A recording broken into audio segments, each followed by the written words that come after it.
Welcome to Pete's Property Podcast, brought to you by Buyers and hosted by Pete Wargent, buyer's agent, finance and real estate expert, and all-round property guru, plus published author. Join Pete for 30 minutes as he chats all things property with a new guest each week.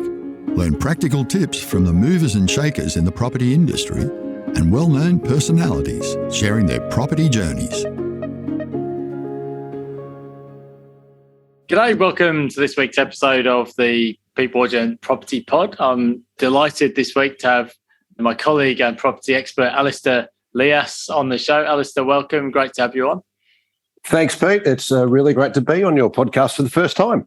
Yes, on debut this week and fellow Queenslander these days. So we recently released our investor report for 2022-23 at Buyers and some interesting insights in there. So I thought today let's do an episode where we run through the macro findings, and then we'll go through some of the suburb top picks and suburb hotspots around the country, and just isolate why those selections came up. And we'll also get your feedback as the man who makes everything happen at Buyers and what's actually happening at the coalface and on the ground. So let's start from the top down, shall we? Just as a brief intro, Buyers, we help people buy property Australia-wide. We're completely independent, no commissions from developers, but the investment locations we pick are based purely on strategy and budget, and we analyse that using our sophisticated data analytics platform.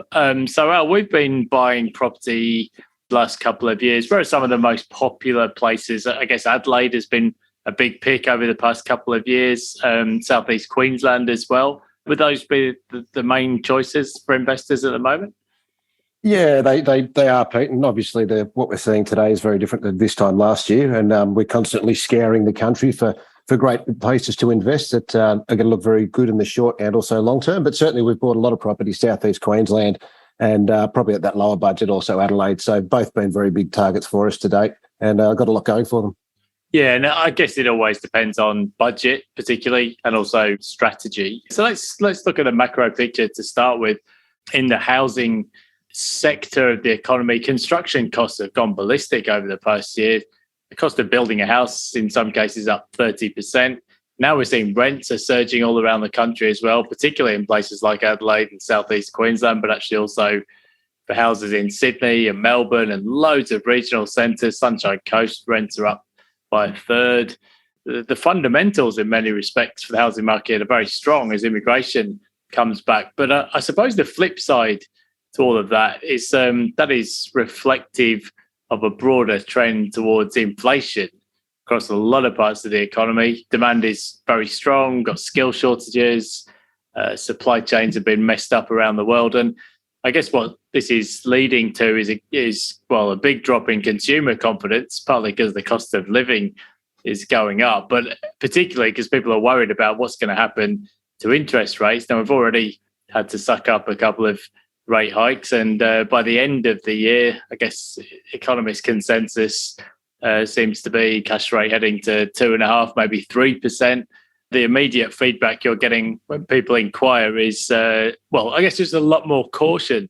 As you mentioned, this time last year, there was kind of a FOMO, people desperate to buy quickly. But now I guess people are a bit more concerned about either overpaying or buying too early. Yeah, absolutely, Pete. I think, and you've mentioned it before, around the race for space, and it's pretty much where we were last year. Really, people were struggling even to get an opportunity to purchase a property, be it a principal place of residence and or an investment property, just given the time factor of not having enough time to do proper due diligence, a lot of information, a lot of unknowns floating out there. And obviously now we're sitting in a changed market. Some of the capitals have pulled back a little bit. So there is exactly that caution. A lot of people are now taking their time to really study their decisions and making sure when they do make one, it's a well-managed decision. A lot of the people speaking to at the moment really doing a lot of due diligence and planning is probably that big thing as well. And we have a lot of people that take up our WE plan, which is our 10-year property strategy. And something like that really takes out that guesswork. And really that's where we're seeing the sentiment at the moment. I guess the thing is as well, people can see this all around. If you drive down the highway, you can see the price of fuel at $2 a litre in many cases. you're seeing it in the supermarkets, empty shelves in some cases. So a lot of cafes have struggled with staff shortages. So it's very apparent in the economy that we're in an inflationary environment. We're actually recording this the day before the June inflation figures are released. And I think just looking around the world, there seem to be two things happening. One is that in real time, inflation figures are very, very high. US is at nearly 9% inflation. UK is actually above 9%. Got Canada, New Zealand, all of these countries, very high rates of inflation. But actually looking forward to next year, markets are starting to price in interest rate cuts. I think actually in the US, the Fed is now, well, if you look at financial markets, they're pricing rate cuts in 23, 2024, all the way through to 2025. So it's kind of it's two sort of different dynamics there. In Australia, we're probably a few months behind the rest of the world. We'll see what the inflation figures bring this quarter, but I suspect the rest of this year, we're going to be talking about interest rates going up. I guess that means for the housing market, there's going to be a 6 or 9 month window there where sentiment is very cautious, and a totally different dynamic from last year when you were really struggling to find stock to buy. I think the boot's on the other foot now. It's a real buyer's market and probably will remain so for some time. One of the things I noticed when I've been looking at some of the data that comes in is that lending approvals surprisingly still very, very strong. In pre-COVID, we were getting about 20 billion a month of housing finance approvals. Obviously, there's a big jump through the pandemic, but even now we're still at about 30 billion a month. It's a huge number of pre-approvals, but a lot of people are getting the mortgage pre-approval and then just sitting on the sidelines, observing, waiting to see what happens. And I think one of the other things that's apparent in the figures is that owner-occupiers are really pulling back. Home buyers are very sort of cautious, but increasingly investors seem to be coming back into the market, which I guess is a hedge against inflation. People like to sort of buy land and commercial property or resi property as an inflation hedge. Is that something you're seeing in the inquiries, a drop in home buyer activity, but some investors starting to sniff around again? Yeah, it is. I think that obviously there's a lot of people looking to move over the pandemic and so forth as well. And I think that need's now pretty much been satisfied. Everyone that was looking to move regionally or intrastate or interstate have now pretty much done that. And I think, again, it's just that little bit of caution where people are going to sit, they're going to watch, they're going to see what happens with the interest rates moving forward. But I think a lot of people also understand that there's opportunity in this market, and that's where a smart investor will come in, understand the right areas to purchase and know that without that competition that's out there, it can be a very good time to negotiate that little bit harder, get that property a little bit cheaper. You just need to look at Northern Beaches, New South Wales, and Sydney is a good example of a place where very few apartments are on the market. And, speaking to somebody yesterday, and in one complex, there's around about 14 on the market, and they don't quite know what they're priced at because none of them are selling. So there is that factor out there as well. And I think a smart investor will look for that opportunity and, with great negotiation skills on their side, could certainly do well. That's a good point. I think in some parts of the Sydney market, I know the sort of indices always suggest this kind of smooth glide lower in prices. But I think in individual property examples, it'd be entirely possible to see properties selling for 10 or 15% less than they would have been in, say, October or November last year, just simply because there's no competition. I think late last year, open homes were absolutely packed. Auctions had multiple bidders in every instance. Definitely not the case now. So there's some strong negotiation potential, and already mentioned rents are going higher, and in some cases rapidly higher, depending on where you're looking in the country, which tends to work as an inflation hedge for investors. You already mentioned there the race for space. I think that the other thing that we have increasingly seen over the past couple of years is the rise of flexible working arrangements and people being able to work remotely or work from home. And even now, a lot of the big firms are sort of suggesting to employees they'd be better off staying at home. Another wave of COVID-19. That seems to have benefited Southeast Queensland more than probably any other parts of the country. A record net interstate migration to Queensland over the past 12 months by a big margin as well. Huge numbers, over 50,000 people on a net basis. And I think you can sort of see that in the property price trends. I think the biggest declines to date, mainly in Sydney, to some degree Melbourne. I think prices are maybe just easing in Queensland in some cases, but maybe not the same kind of decline. So I guess are you still seeing a lot of inquiry for Southeast Queensland at the moment? Yeah, we are, Pete. It's as usual, of course, with both Melbourne and Sydney lead the way, whether the price is going up or the price is going down, and then it does tend to peter off into different areas. And speaking to some regional agents and also in Queensland as well, it's steady, but it's definitely started to quieten off in that sector as well. Yeah, you're totally right. I think just that living lifestyle changes and habits of people have changed dramatically through the changes with work from home, whether it be remote or hybrid. And it was typically people would want to be conveniently located close to their work. And now that they potentially are either working from home full time or they just need to be in the office 2 to 3 days a week, the buying habits have certainly changed. People are saying, well, we're going to live where we want to live because we don't have to be near the office anymore as well. Do you want to save on buyer's agent fees? You could save thousands with Buyers Buyers. As Australia's most extensive network of buyer's agents, we can lock in highly competitive prices. Plus, our national network of buyer's agents are some of the best in the business. So get the Buyers Buyers advantage and talk to us today.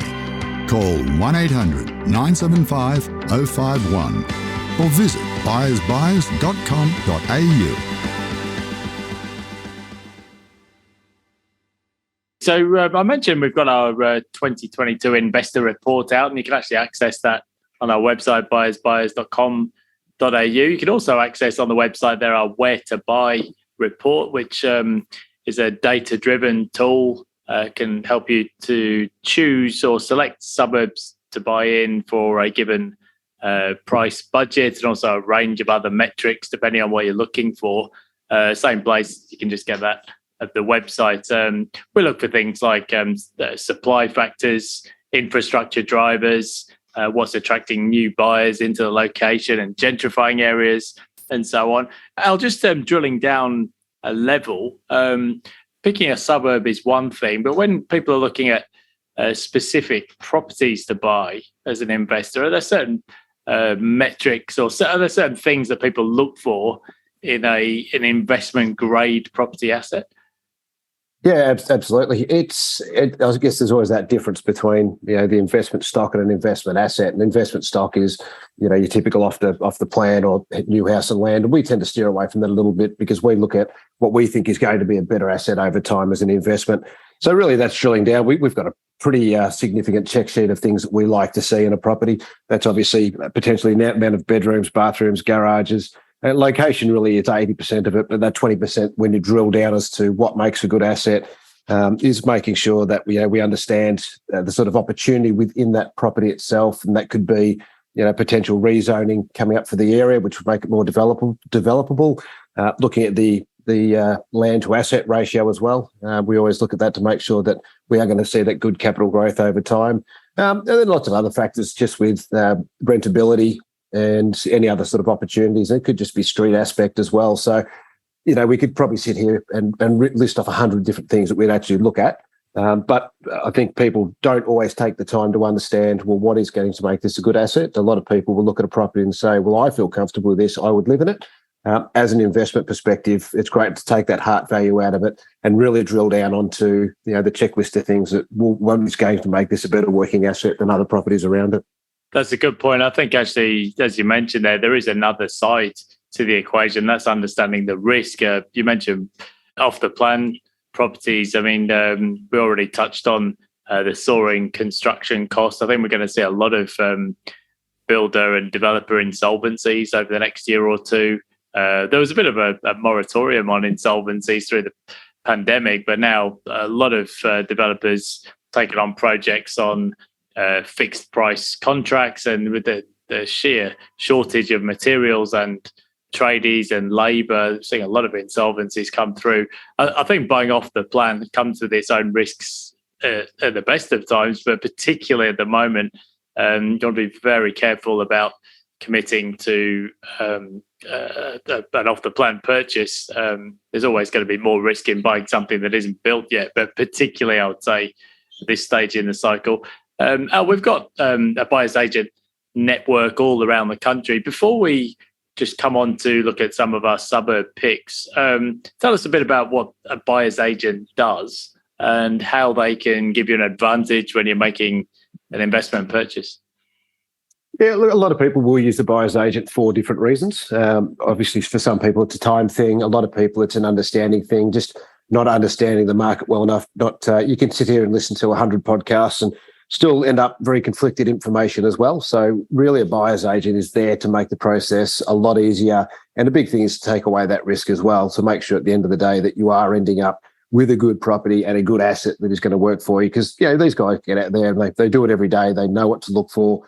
They've got a lot of experience on their side as well. And the negotiation piece, I mean, again, this time last year, it wasn't really about getting a bargain. It was more so about at least getting into the market and getting into the market safely. Right now, that's flipped around a little bit. And with that negotiation power that a buyer's agent can bring, obviously that will then potentially get you a lower price property. So it's really about making sure they're getting the right investment, being in the right place and the right time. They've got the networks on the ground.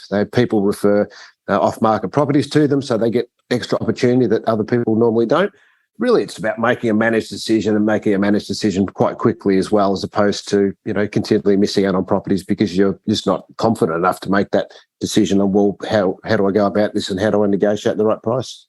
I guess the other thing is the local knowledge or the hyper-local knowledge that buyer's agents have, particularly if you're looking to make an interstate or intrastate purchase. If you're buying in Adelaide or southeast Queensland, or you're taking a look at trying to buy a bargain in Sydney, you really want to have somebody with the local network and local skills, not least because different legislation all around the country still in Australia, but also very different property markets. If you're buying a weatherboard house in Queensland or an apartment in Sydney, there can be different aspects and to those types of purchases, and you want to have the local expertise.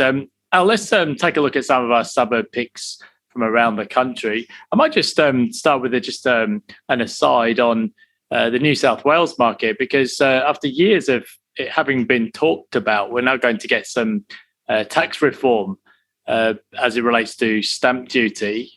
So first home buyers from January 2023 will be able to opt out of paying stamp duty, which will lead to a surge of activity, I think, in the sub $1.5 million price bracket where those tax reforms are targeted. I think paradoxically that will actually bring a lot of investors into the market as well, trying to arbitrage that opportunity. Now, $1.5 million in Sydney these days either means, I guess, a blue chip suburb for an apartment. So Northern Beach, as you mentioned, or eastern suburbs potentially, lower North Shore, or it could mean looking at a house in Central Coast or Wollongong. We'll put that just to one side, the New South Wales selection. Let's look at some of the other parts of the country. Let's start with Queensland, as that's where you're based these days. I guess the big demographic shift over the past couple of years, we always get people moving to God's country in southeast Queensland, but a massive acceleration. So the three main markets, I guess, are Gold Coast, Sunshine Coast, and Brisbane. Let's start with, where should we start with? The Gold Coast. So what kind of suburbs are you seeing people target there? Around what kind of price points? Yeah, it's obviously the different parts of Gold Coast, you're going to get different price points and entry levels. I guess probably one of the main factors there, really what people are looking for these days is lifestyle, and with through lockdowns and so forth, water's become a really big attraction to people. So this is why we're really liking, obviously, southeast Queensland with the weather and the water and so forth, the lifestyle that comes with it. And if we're looking at a few of the different suburbs at sort of a lower price point in, say, Southport, the median price there is $973,000. So obviously that is significant because most of these suburbs we see in the last 12 months have gone up around about 35%, which is obviously some big rises there. Helens Vale, we're just over $1 million mark median price, and Upper Coomera, we're floating around that 859,000 mark. So we try and stay closer to the water because generally over time we're going to see that that's going to be a safer and less risk purchase as well. And when we're seeing price rises by 35%, we just want to make sure we are getting an area that there's going to be no sort of bigger corrections. And the closer we can get to the water, the safer that's going to be. Yeah, I think interesting thing. I think Gold Coast, it tends to be a very cyclical market, particularly for units. I think these big booms in construction of high-rise units in particular. Most investors these days understand that they're really looking for land value and a high land to asset ratio, which generally means looking at a house. You can still pick up properties at a much lower price point than the median, of course. But as you said, prices have shot up in some cases. So you need to be a little bit careful in some of those areas. I think I could probably echo the same thing for the Sunshine Coast where I'm based. I think actually Sunshine Coast, again, the big trend over the past couple of years has been water as a draw card. I think there's a certain logic behind people moving away from high-rise units at a time when you couldn't easily use lifts, and I think people have looked for fresh air and space. But those coastal markets or markets near water have been big draw cards and big performers over the past couple of years. I think Sunshine Coast, certainly the premium markets have probably more than done their dash over the past 18 months or so, places like Noosa Head. So it's very, very expensive now. But there are still some markets in Sunshine Coast that are worth a look. Maroochydore, Tewantin, and there would be more Cooroy and places like that, where you're just a little bit further out. Median prices typically for houses around $1 million in those types of suburbs, but there are lower price entry points if you look around for them. There's a couple of other suburbs you might look at as well around Mount Coolum and so on. And now Brisbane, a city close to your heart. I think some of those Bayside suburbs will be in massive demand over the next decade. I think Brisbane too has had a big run over the past couple of years. So if you're an investor today, you're probably looking with a 10-year time horizon out to the 2032 Olympics, I guess.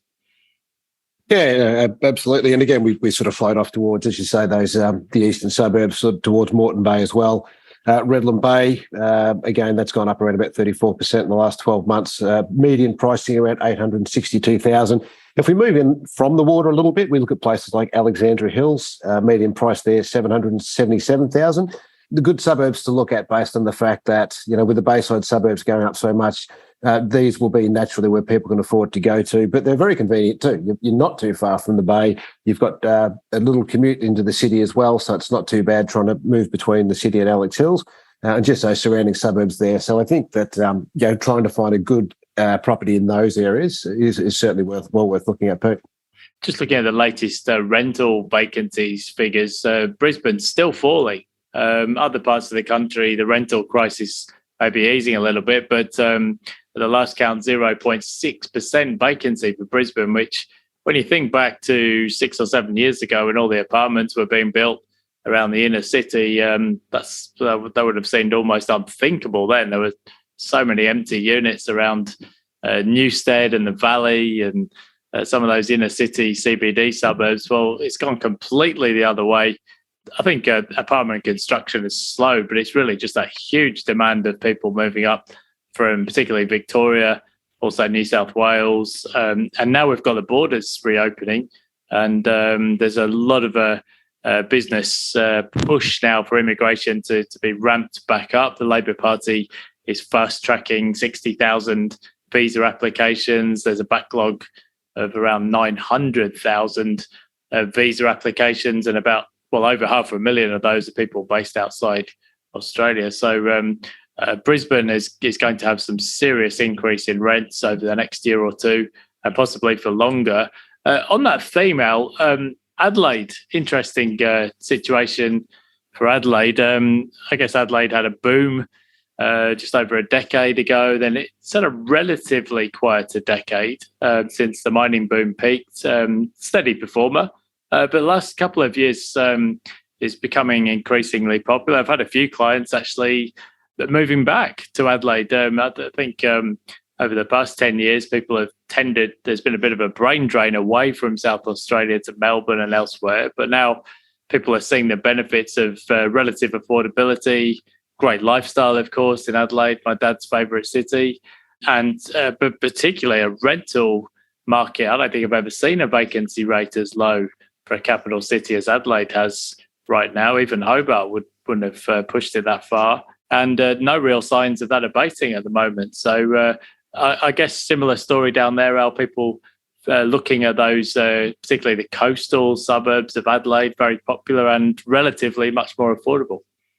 Yeah, look, it definitely is much more affordable. It's one of the few cities that you can still purchase a property, good property between the 500,000 and 600,000 mark as well. And we are buying quite a lot of investment down there for that very reason, that we can just see that sustained growth over time is going to be solid. Also the opportunity too, like some of these other suburbs, Christie's Beach is a good example around that area. Aldinga Beach is another one. Median prices between sort of 530 to 580,000.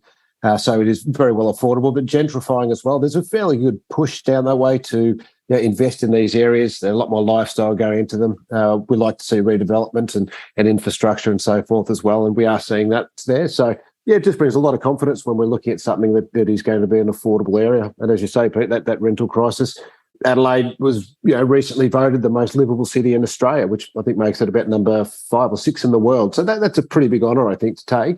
And just that lifestyle, if you're from Melbourne, a lot of people have made that move away.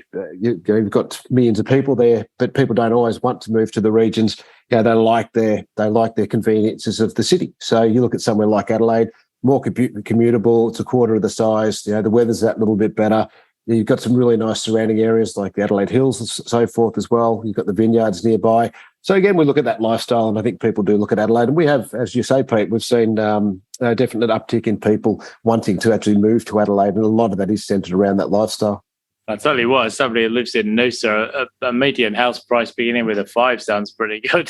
Certainly, you can see why it's become such a big draw card. And I think, Perth, to some degree, has got the same affordability now after a very slow decade for housing. I guess Perth somewhat more difficult to predict, I guess, with the vagaries of the commodity cycle, but I guess would also be attracting interest for the same reasons.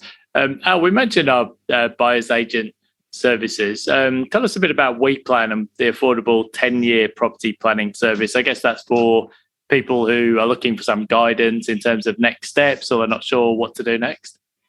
Yeah, that's exactly what it is, Pete. There's not really one demographic that's going to take up on the 10-year property, the WePlan, the property strategy, because different people have got different reasons for wanting to do it. So, you may have been somebody that bought 3 apartments in Brisbane 12, 13 years ago. Now, you're going to look back and say, well, I've still got another 10, 15 years of my life that I'm going to be working. So I want to make sure that my assets are going to work for me in the background as well for when I retire. And if you've got 3 units in Brisbane, well, chances are they haven't done much for you, and they're probably not going to keep doing a lot for you compared to a house. So it's about taking that risk away. So a lot of people don't want to, A, make that mistake again, or B, it could be somebody who's actually starting out on their property portfolio journey and they really want to get it right from the start. And we say quite a lot to people with your first investment, put it bluntly, don't stuff it up, because it is a very, very big decision to make. And obviously it's a very important one when looking to start on that journey. So really with a property plan, it takes out a lot of the guesswork. It takes out a lot of the risk. It's a lot easier if you're actually working with a strategy, working with a plan, as opposed to buying one property at a time and sort of making it up as you go. This way, you've got goals that you can actually look for. You know how much you need to be saving up. It just takes a lot of the risk out of it, Pete, and just takes a lot of the questions out of it as well. That makes perfect sense. Thanks, Al. And our 2022/3 investor report, as I mentioned, is available on the website. So just head over there, buyersbuyers.com.au. And if you're interested in the WePlan service, just drop us a line and Alastair will be on the phone. So, Al, I think that's a great summary.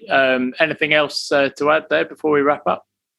No, I think we're good, Pete. I think at the moment there's a lot of people out there just trying to get as much information as they can. So, if they feel free to give us a call, always happy to have a bit of a chat and help people out. That's what we love to do here.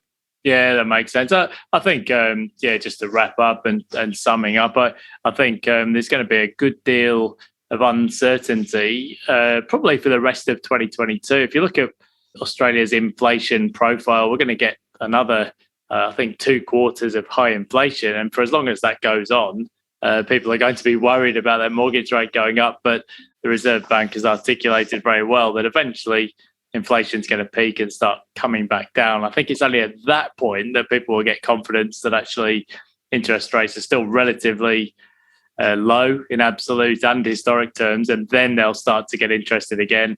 Already mentioned as well, immigration's starting to ramp up very quickly now as well. So strong fundamentals for the housing market, but a lot of uncertainty probably for at least the next 6 months. So look, that's it for today. As I mentioned, pick up your free copy of the investor report over at our website, buyersbuyers.com.au. And Al, thanks so much for joining. Look forward to chatting again soon. Thanks, Pete, and I hope everyone has a fantastic day. Cheers.